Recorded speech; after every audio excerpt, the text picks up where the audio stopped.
My name is John Buckley.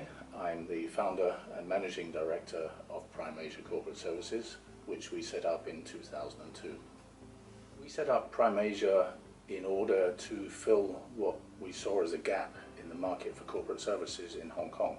I previously worked for what is now one of the largest corporate service companies in the world as their finance director, and I noticed a focus on maximizing the billings to customers without necessarily providing a full or value-added service. So we started the company in order to give a choice between low-end providers and high-quality providers. And as part of that, we decided not to time write, for example, so that people have a lot of transparency on their costs. They don't spend time questioning costs. We don't spend time billing costs, and that gives us more time to focus on actually providing the service that people needed. So our value proposition is to be responsive and high quality service, but at moderate prices. The way we started it was a chance conversation with the guy who is my business partner, who I knew at that time through some stockbroking services. We were talking generally about the industry, and I mentioned that my current employer was for sale, and he said, how much? And I told him, I think they want $80 million US for it. And he said, oh, that's doable. And I said, no, what we should do is start a new one. And that's how we did it. We then sat down over a couple of lunches, put a deal together, and opened our doors in October 2002. Our services are what I think of as the wider range of corporate services. There are some, I look at it as being three rings. There's an inner ring where people do, say, the incorporation and company secretarial, the hardcore. There's a second ring where people may do the accounting and tax returns, and there are outside that there are some peripheral services such as payroll, visa services, trade documentation services, which we provide. So we have two main teams, a company secretarial team of about 6 people, an accounting team of a similar number. Most of our teams are either qualified or have lengthy experience in the areas. And then we have smaller teams handling payroll, trade documentation, and some general admin for clients. Our total team is around 25 people. They are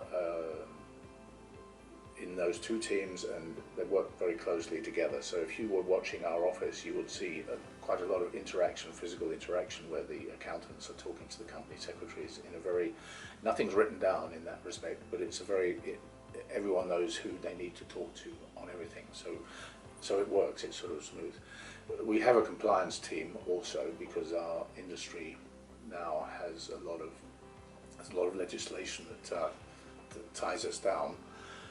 In addition to the teams we have in Hong Kong, we have a team in China.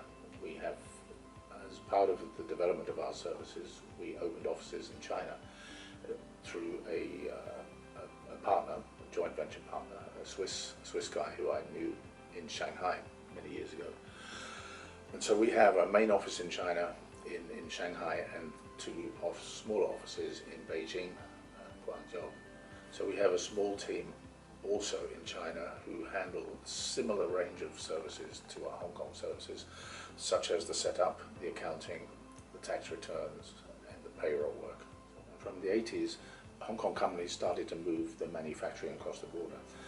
Now, what's happened since then is that, yes, the manufacturing has gone over the border, but the logistics skills, and the quality control skills, and the management skills have not only remained here, but continued to develop in Hong Kong, such that Hong Kong is the ideal place to have the management and control, including quality control, of any operations where you are sourcing from China, and particularly the Greater Bay Area.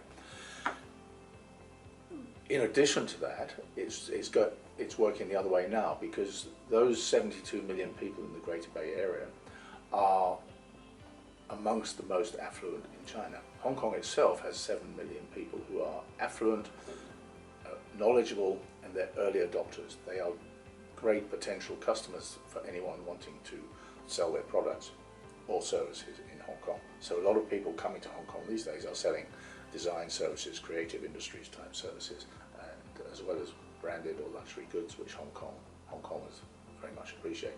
But the same thing is applying also in the Greater Bay Area. So 72 million people who are exposed to international trends and products, able and willing to buy.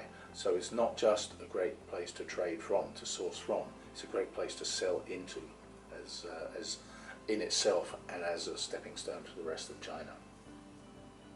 Benefits of being in FinnCham, well, it's a very social chamber. It's very active. It's not the biggest chamber, but for its size it carries out a lot of events. It's amazing. Those events are both business-like and have a social aspect. Pub night, for example. I think it's the only chamber that actually expressly has an event that has drinking in its name, more or less. But it's the best way to meet the Finnish community. I was just looking before this talk at the membership list of FinnCham. I think it's about 30 to 40 members, and this is a good way. It's the best way to get to meet any and all of those members.